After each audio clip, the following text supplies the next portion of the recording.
Millán. La mujer de Sánchez intermedia para que los empresarios de su círculo se beneficien del dinero público. La portavoz de Vox en el Congreso, Pepa Millán, ha interpelado al ministro de la Presidencia, Justicia y Relaciones con las Cortes de España, Félix Bolaños, a la que le ha preguntado: ¿va a explicar el gobierno el papel de Begoña Gómez en los contratos públicos? La formula la diputada doña María José Rodríguez de Millán Parro, del Grupo Parlamentario Vox, que tiene la palabra. Gracias, presidenta. Señor ministro, ¿va a explicar el Gobierno el papel de Begoña Gómez en los contratos públicos? Gracias, señora diputada. Señor ministro. Gracias, señora presidenta. Mire, no le voy a pedir que no calumnie. Voy a explicar su estrategia, la estrategia de la calumnia, lo que yo llamo el ciclo del bulo. Mire, esto es una noticia que aparece en un digital, no voy a decir que sea un medio de comunicación, donde dice que la esposa del presidente del Gobierno ha recibido una subvención. Acto seguido, ustedes, Vox y, por supuesto, también el Partido Popular, propagan el bulo, propagan la falacia, propagan la patraña. Como no están ustedes solos en el ciclo del bulo, siempre hay televisiones y radios al servicio de la derecha, muchas veces con dinero público, directa o indirectamente, que también propagan la falacia del bulo de la subvención que ha recibido la señora Begoña Gómez. Aquí tenemos un pantallazo de un telediario de una televisión en nuestro país. ¿Cuál es el final del ciclo del bulo? Mire, todo una patraña. Resulta que esa subvención era para una persona llamada Begoña Gómez, pero que no es la mujer del presidente del Gobierno, una hostelera de Cantabria. Todo una patraña, todo el ciclo del bulo que representan ustedes, el Partido Popular, Vox, y no están solos, están en compañía de cooperadores necesarios para este ciclo del bulo. Gracias.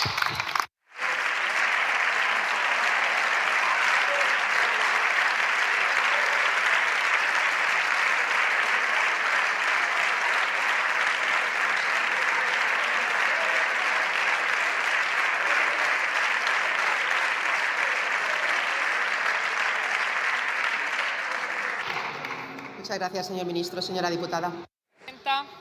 Bueno, eso del bulo ya lo veremos. A nosotros la verdad es que no nos sorprende nada del Gobierno ni de sus declaraciones, porque ustedes han dicho todo y lo contrario. Sin ir más lejos, en su moción de censura contra la corrupción sacaron a hablar a ese gran baluarte de la lucha contra la corrupción que es el señor Ábalos. Dijeron que no habría amnistía y la van a aprobar, ahora dicen que no va a haber referéndum y estamos completamente seguros de que al final van a tragar con el referéndum.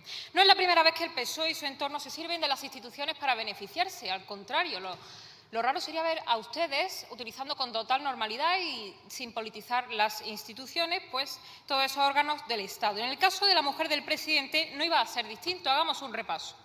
La mujer de Sánchez firmó una carta para que dos empresas lograsen contratos por valor de 7 millones de euros. Uno de los principales accionistas de una de esas empresas es el señor Barrabés, que acercó a Begoña Gómez a Air Europa en 2019 y después configuró el contenido del máster que ella misma dirige en la actualidad.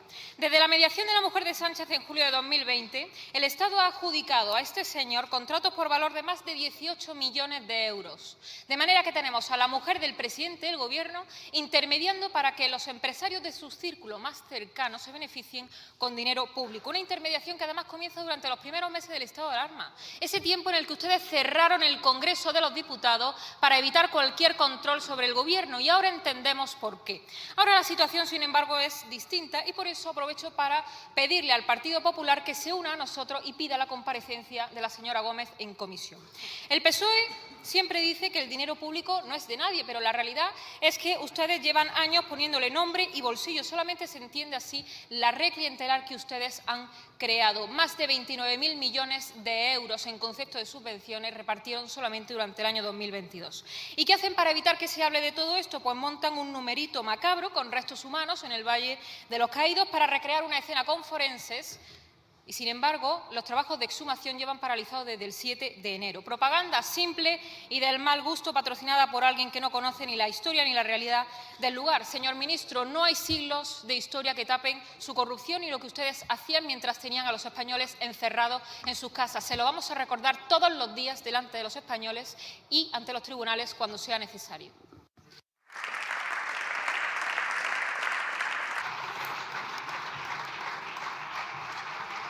Gracias, señora diputada. Señor ministro, cuando quiera. Gracias, señora presidenta. Sigue usted nadando en la calumnia, es inmune a la verdad, le da igual que se le explique, que no se le explique, que se le diga lo que hace usted, que es simple y llanamente difundir patrañas. Patrañas. Es lo que hace la ultraderecha, con los cooperadores necesarios que tienen ustedes para esa labor que tanto daño hace a la democracia. Mire, se lo voy a decir con toda claridad, porque veo que ustedes siguen chapoteando en el ciclo del bulo, y así harán durante el resto de la legislatura. ¿De verdad les merece a ustedes la pena, para tapar las corruptelas de allegados de sus socios, les merece la pena esto? ¿Tienen ustedes algún límite? ¿Tienen ustedes algún escrúpulo? Yo le digo, van a mirarse ustedes en el espejo de la hemeroteca dentro de unos años y se avergonzarán de las cosas que están diciendo, de las patrañas y de las mentiras, porque, mire, se lo digo con toda claridad, son ustedes pura patraña. Todos los días la utilizan porque no tienen nada contra este gobierno honrado que trabaja para facilitar la vida de los españoles. Gracias.